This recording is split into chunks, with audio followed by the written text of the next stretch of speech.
Okay. So we're still on the swarm 1.0, so we're looking for billions of devices. Professor Ian just pointed out trillions of devices. We believe in so. But basically, we are trying to create this level of abstraction. So we have two problems here. We have the technical problems, but also we have a very strong effort in terms of modeling these abstractions, and that takes time. Something that is quite common in our group, in any sense, we try to avoid centralized entities building the swarm vision. So in our case, we go a little bit deeper than Professor Yan's vision, because in our case, we eradicate any kind of centralized entity. So usually we point out this picture where we say that current IoT is cloud-centric. In our approach to make the broker viable, we imagine eradicating the cloud. We know that that will be not feasible in real life, but it's a principle to concentrate the minds of our developers on this abstraction. So in all our implementations nowadays, we fully consider not considering the cloud or any centralized form entity into the process. So under Berkeley vision, there are some engineering requisites. The swarm need to be adaptive, need to be heterogeneous. That's why the 96 board program fits very well, because on the 96 board we're talking from high-end social next 24 ARM to a very simple M0.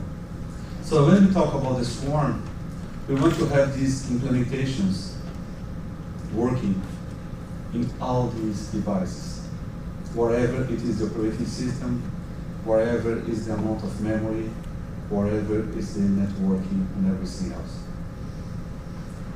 So, need to be adaptive, heterogeneous, self-organizing. We always put this picture here about ants building a bridge. So to perform some task, somehow they build a bridge. But how they build a bridge?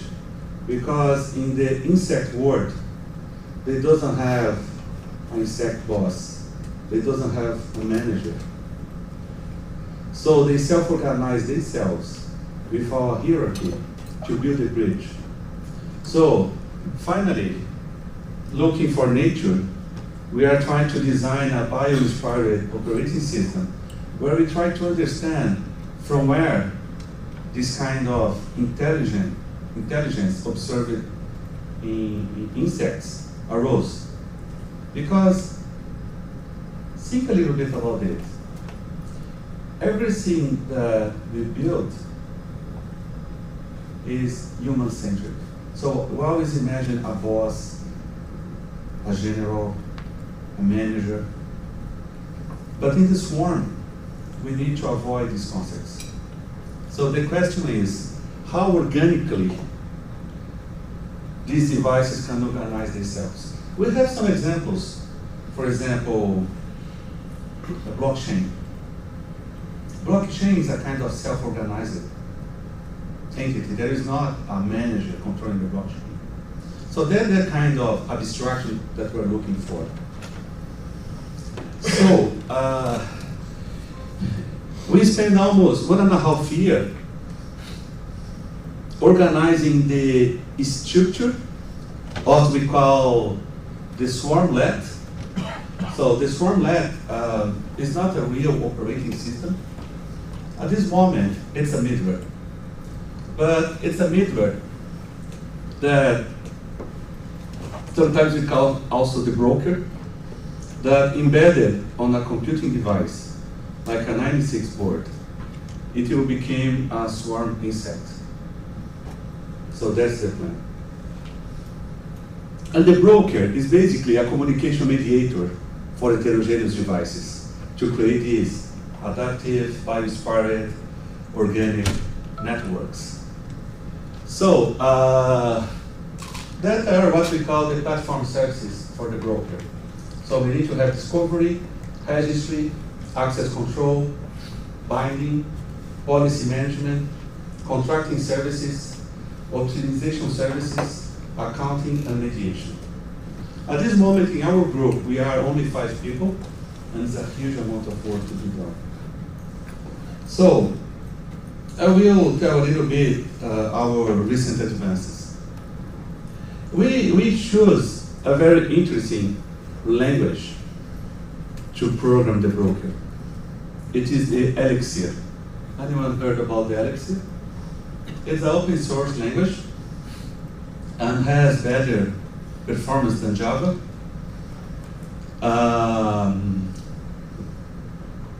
It's more expressive also. Usually we need much less coding lines to write software. And Elixir can run from the M0 to A58. So it covers our range of processors that we're looking for.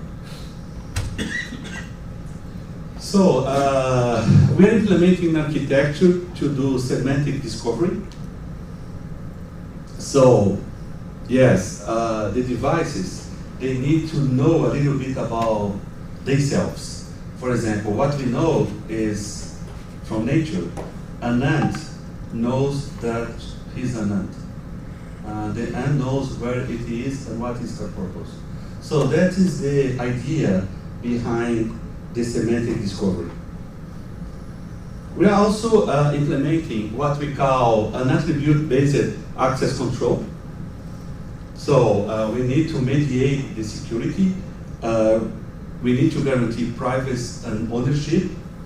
And also, we need to have a secure swarm. So we need to prevent hackers. We are using at this moment the National Institute of Standardization quality metrics to guarantee safety and security. And remember, sometimes we're talking about very limited processors. So things like blockchaining or high-end cryptography doesn't work in this case. And we need to have an architecture that works in our range of insects, from the lowest end to the high-end systems. Something interesting that we had implemented recently, it's a proxy, a transparent HTTP co-op proxy environment. What is the idea behind? We need to have the web accessing the insects. And usually in high-end systems, we use HTTP, for example, desktops. And in low-end, we use co-op. And we need to keep these devices talking to each other. So we have implemented a very interesting distributed, non-centralized environment where we build this proxy scheme. So a number of insects can talk with another insects in different protocols, HTTP of co-op, on a proxy mode. Also, we are starting to do a framework to simulate discovery scenarios. We believe that as soon as we start to deploy the swarmlet or broker or the swarm OS, we will find out applications where we will deploy thousands of insects. And we start to simulate how these networks will organize itself. And finally, we are building a testing and simulation platform. So we want to do simulation before deploying it. So the test platform need to consider a large amount of requests. We want to have these simulations work in physical and simulate scenarios, you know? And we're doing basic container-based simulation. So that is what we're working on at this moment. We're integrating all these abstractions in the swarmlet or in the broker. And that are the future directions that we're looking for. So we have some people looking for geolocalized discovery devices. We are looking also for self-organizing networks. Something that is really important is what we call the micro economy model of the swarm. We can observe that on the cloud, you know. We sharing services, we sharing memory, we sharing resources. For us, it's very clear how to do that on the big world. So it's clear to us how to create an economy, a monetization process on the cloud. But what about creating this microeconomy on the edge or on the swarm? We need to think about it. So we have some people trying to understand how swarms sharing resources, they will be able to create an economy or underlying economy behind this. And also automatic access and control policy.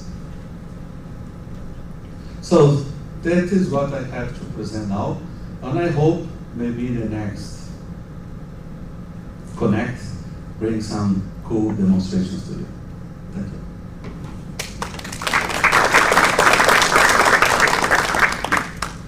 I'm available for questions. So,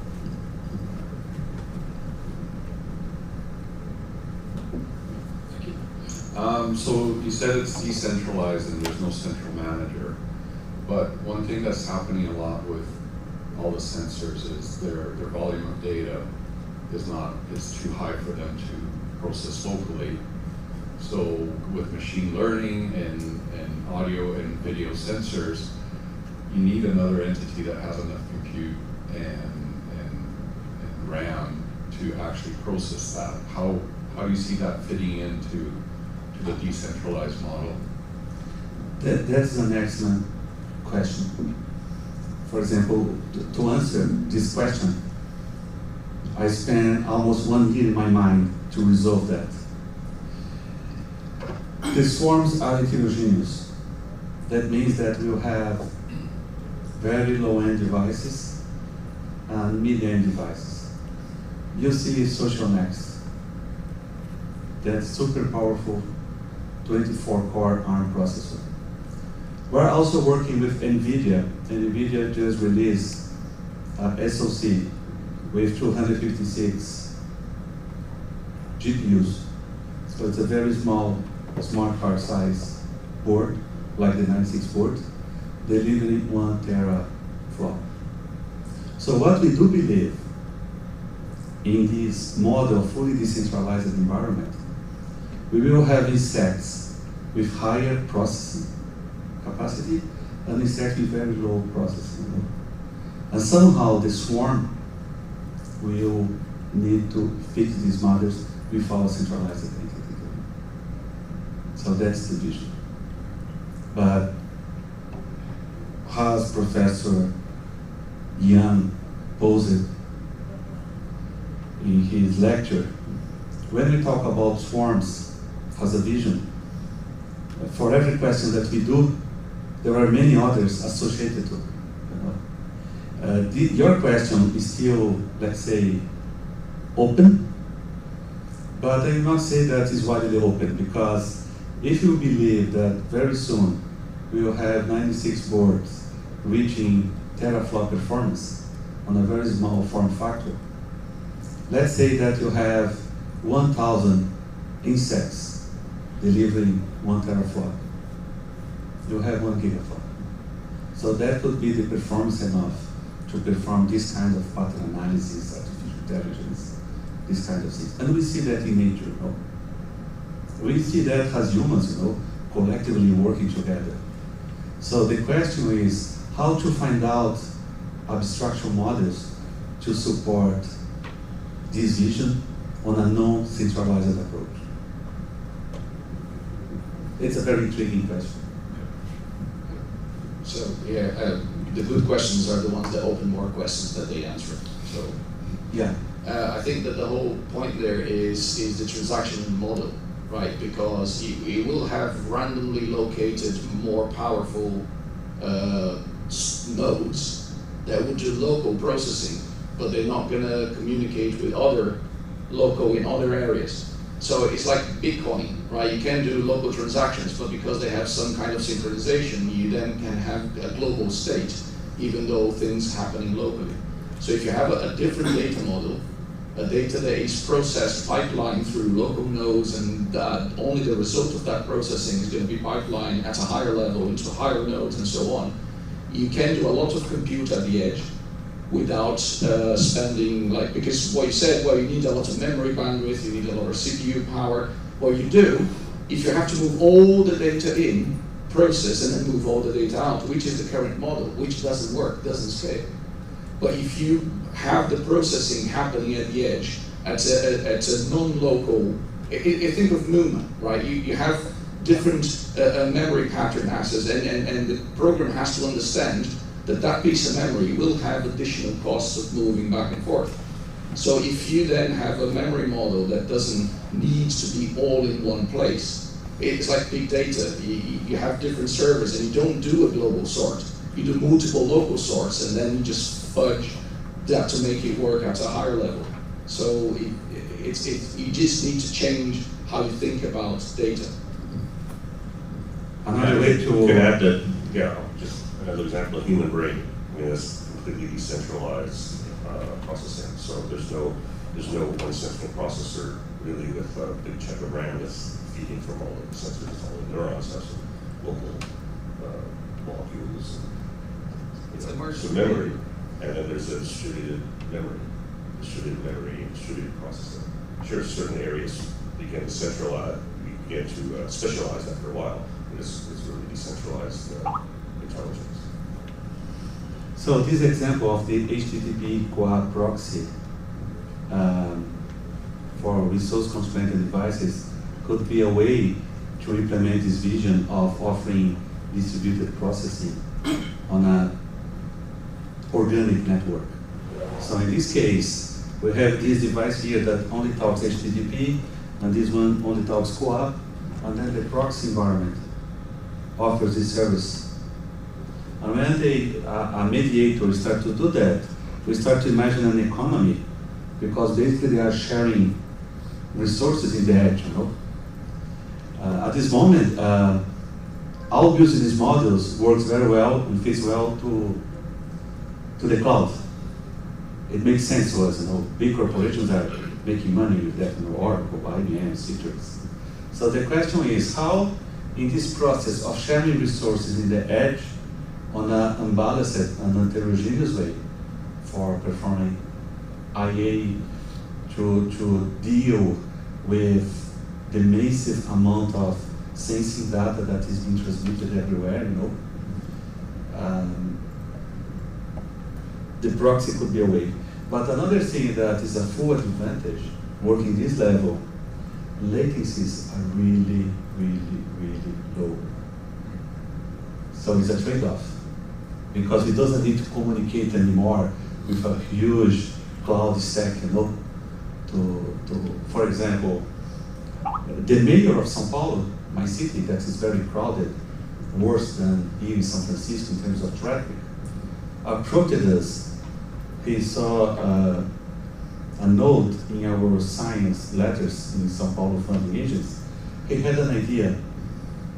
Could it be possible using a swarm model on semaphores on the streets?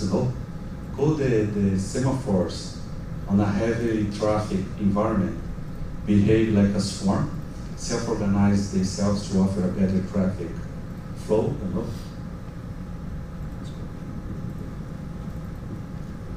So you talked about there being multiple swarms. So what are your thoughts in terms of how a device actually joins, securely becomes part of a swarm? Is that something that you're looking at? In the world of insects, they smell, right? They have pheromones, so they know which anthill they belong to. We are talking about the pheromone protocol. Okay. I was just discussing with John yesterday about that, because we need to have a safe swarm. But devices doesn't have the capacity to process these crypto systems at this level. But also there are some constraints or some control situations. Because yes, insects, they talk to each other, but for a very short period. So if you consider the time domain of your secure message, so the message has a life cycle. So one of our engineers, they had created a variation of co-op, maybe co-op, encrypted co-op, where we're using very simple cryptography, 16 bits, but we need to guarantee this cryptography for a certain amount of time. So we guarantee that the information is safe for some milliseconds, you know? So that's another idea that we have, considering, because that is exactly how insects do, you know? Yes. And this engineer decided to write a thesis, so very soon we'll have the papers around that. Okay, that would be interesting, yeah. I mean, there's people that are working on object security for co-op, right? OS co-op, but it's typically everything needs to be secured forever before people start, and so the time domain is very interesting. Yeah. If we cannot guarantee that the device could be fully secure, at least the message that we send could be secure for a given amount of time, enough for a given purpose application. Then we have the key exchange problem, right? Oh, that's the pheromone, right? Well, I know, but then, that's the key exchange. If you were talking about milliseconds, the key exchange will probably dominate the time of the whole protocol, right? So you have to exchange and then see, okay, validated, now I just want to say hi, and go off. So that becomes a big part. Yeah, but there is another bias-powered idea that we're having. Some banks are talking to us about that. You see, when an ant farm is attacked by wasps, the swarm reacts. Some ants could be losing the process. Doesn't matter, they are really cheap, but they preserve the whole environment. So what we imagine on eventually a cyber attack on a swarm, maybe we will lose some insects. They will be contaminated, but they will preserve the whole castle, you know. That's ideas behind. But in this moment, when we talk about trillions of devices, they will be so cheap that doesn't matter. You know? Or you can remove them. Yeah, Right. that is the idea. I mean, after the cyber attack, you can reconsolidate. Yeah, because computers doesn't die, different from ants. You just install the software. You know? The question is, you can lose some insects in the fight, but in the end, they can be regenerated. You know? For example, one bank is quite interested to see how they can use this technology to avoid hackers' attack on a home environment. Professor SFO, we've had so many conversations, and I thank you so much for all the connects that you've attended and you've been here. And I might have heard this wrong. You said in the beginning you had like 5 people dedicated to this. How can, whether it be 96 Boards or Lenaro, help you further? What do you need to expand the program? I think it's helping a lot. Super worthwhile being here. We want to reply, you know. We're talking with John and Ian. It was the first statement of Ian. Need to be open. We are trying to open it, you know. It's because the software is not still very documented. But I think on a given point, we will open this swarm-wise. Lenaro has a way to retribute the whole support that we have already. We basically are implementing these on high keys, bubble guns, some stamped records that we have. Students, for example, in our building, they want to have a swarm approach to manage lighting. Because if you control lighting, you can save energy. So the idea is the swarm recognizes that Mike entered the room, Mike likes few lighting, another guy wants more lighting. You know? So they're doing these implementations to control lights, to control solar panels, using 96 stuff that they collect here. What my dream is on a given point, opening it and see how industry can find much nicer applications in real world. I need to finish. Thank you.